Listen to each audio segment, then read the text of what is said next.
Coming up on Mountain News at 5:30, former President Donald Trump is back on every ballot in the United States. More about what it could mean with Super Tuesday approaching. And a look at what to expect on Super Tuesday and what the presidential candidates were doing out there today. Plus, a wet week of weather is on the way. Your forecast coming up as Mountain News at 5:30 starts now.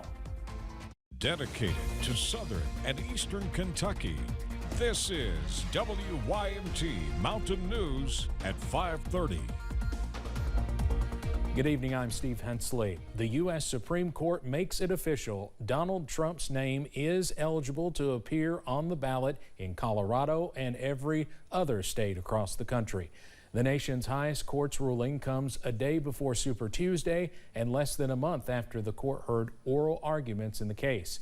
WYMT White House correspondent John Decker, who's also an attorney, reports on this monumental decision from outside the Supreme Court. The Supreme Court announcing at 10 a.m. a legal decision that has major political consequences for former President Donald Trump and his run to win back the White House. By a vote of 9-0, the Supreme Court ruled that Donald Trump is eligible to appear on the ballot in Colorado and every other state across the country, including Maine and Illinois, which sought to block Trump from appearing on their ballots. The court, in a unanimous decision, examined Section 3 of the 14th Amendment, which prohibits people who swore to support the Constitution and then engaged in insurrection from holding office. The court ruled that decisions to remove presidential candidates from an election ballot can only be made by Congress. The fact that it was unanimous also gives, I guess, further support for that. It's a court that's unified in this particular decision. The court's ruling comes a day before Super Tuesday, which includes Colorado and Maine, and less than a month after the court heard oral arguments in the case. Former President Trump posting on social media a big win for America. You cannot take somebody out of a race.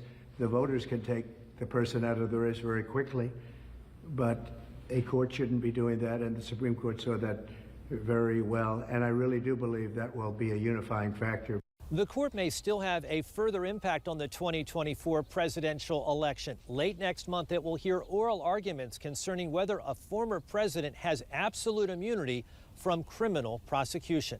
At the Supreme Court, I'm John Decker. All right, John, thank you. We'll have more on Super Tuesday in just a minute. Ex-Trump advisor Peter Navarro is one step closer to going to prison. Back in September, he was convicted on 2 contempt of Congress charges. That was for ignoring a House subpoena during the committee's January 6th investigation. Earlier this year, a judge sentenced him to 4 months in prison. He is appealing that decision and trying to stay out of prison until it can be heard. Today, the DOJ told a federal appeals court it should reject his bid to stay free. Former Trump CFO Allen Weisselberg was back in a courtroom facing new charges today. Weisselberg pleaded guilty to 2 counts of perjury related to testimony he gave during 2020 depositions with the Attorney General's office. Weisselberg conceded to prosecutors that he lied to investigators who were trying to get to the bottom of whether Donald Trump inflated his net worth to receive favorable loans. A federal judge has rejected a request from Senator Bob Menendez to suppress evidence recovered in the June raid of his New Jersey home. Lawyers for the New Jersey senator filed a motion to suppress that evidence earlier this year. They claimed investigators distorted evidence to mislead judges into granting the search warrants. Menendez was indicted on corruption-related offenses in September of last year. The U.S. Supreme Court has declined to hear arguments in a dispute concerning so-called bias response teams on college campuses. The committees are set up to receive and respond to reports of bias that critics allege amount to speech police. A challenge was filed against the teams in 2021 by a group called Speech First against the president of Virginia Tech. A federal appeals court in Richmond ruled in favor of the school. We are tracking some really nice weather across the region on this Monday evening. Here's a live look from the London Corbin Airport, and as you can see, we are dry under some blue sky. That temperature also very warm on this Monday, sitting at 73 up to 77 for Manchester, also in Somerset, 75 in Irvine, also for Moorhead, 73 for Jackson, 74 over in Pikeville. So all of us are well above average on this Monday, and we stay above average as we go into tomorrow as well. Up on first alert pinpoint Doppler, we are dry, all thanks to high pressure, but we are tracking some more moisture. Also, that next weather system not too far away. Notice some showers and storms close to the Gulf Coast. Also, an area of low pressure and a cold front over Kansas into Oklahoma as well, and this weather system will continue pushing into our direction as we go into parts of tomorrow. But this evening, though, if you have those plans, we stay dry under a partly cloudy sky. And those temperatures are not bad in the middle to lower 60s. Most of us fall into the middle 50s as you wake up on Tuesday. And go ahead and grab the umbrella as you walk out the door by Tuesday, as off and on showers are likely and more widespread rain chances by Wednesday. Those details coming up in just a few minutes. Steve? Cameron, thank you. Voters in 15 states and the territory of American Samoa head to the polls tomorrow, casting their ballots in the Republican presidential primary. Former UN Ambassador Nikki Haley picked up her first win over the weekend when she won in Washington, D.C. But time may be running out for her to stop former President Donald Trump from winning the contest. CBS's Danya Backus has more from Los Angeles.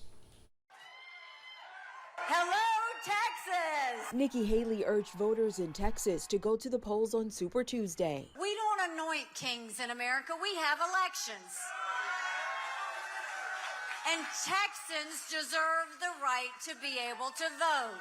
Haley made history Sunday, becoming the first woman to win any Republican primary when she bested former President Trump in Washington, D.C.'s contest. The choice comes down to this.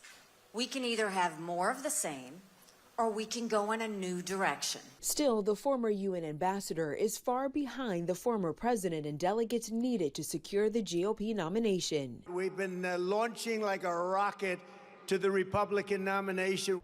California is one of 15 states voting on Super Tuesday. Tomorrow's contest will award more than a third of delegates in the race, meaning Trump can all but lock up the nomination with a big night. He is already looking ahead to a rematch with President Biden in November. The poll numbers are very good. We're beating President Biden in almost every poll. The former president says Biden is trying to use the courts to beat him, but says that's backfired. The polls show that I'm much more popular than I was before weaponization. On the eve of Tuesday's contests, the Supreme Court ruled states must keep Trump's name on the ballot.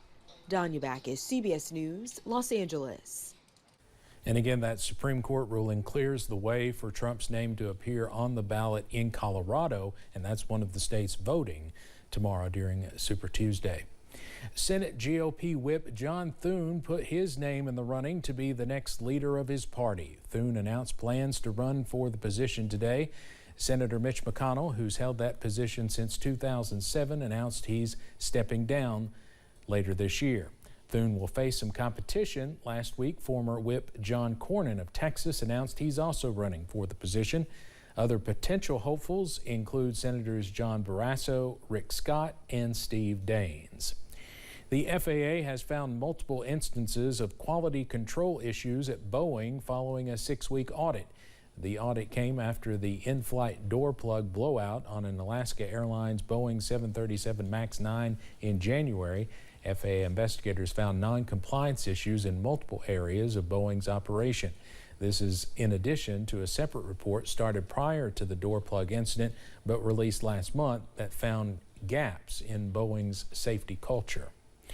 The legal war over Obamacare returned to the 5th U.S. Circuit Court of Appeals.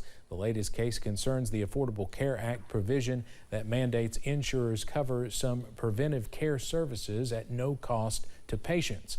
The appeals court is reviewing a district judge's ruling that wiped away that requirement for certain preventive services. The ruling was paused while the appeal plays out. The case was brought by employers and individuals in Texas.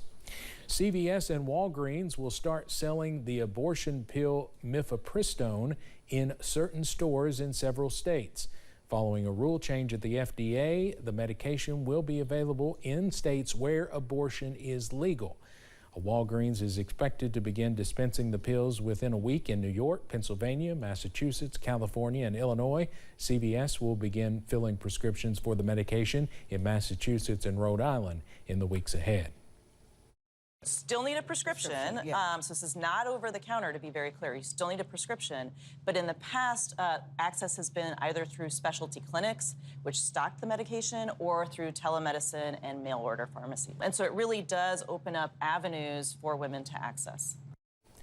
The cash price for mifepristone is expected to be about $79, although some women will be able to use health insurance to purchase the drug. Eating at least 2 or 3 cups of yogurt a week could lower your chance of developing type 2 diabetes. The FDA approved the yogurt industry to make that claim. It comes from studies that have linked increased consumption of yogurt to a lowered risk of type 2 diabetes. The problem is those studies only measured associations and not causation. Experts point out people who eat more yogurt may also be engaging in other behaviors that lowered their risk. Coming up on Mountain News at 5:30, the average median household now spends about 3.5% of its money on vehicle insurance. Ways you can drive down the price. Plus, we are starting March on a warm note. The details on above average temperatures coming up after this break.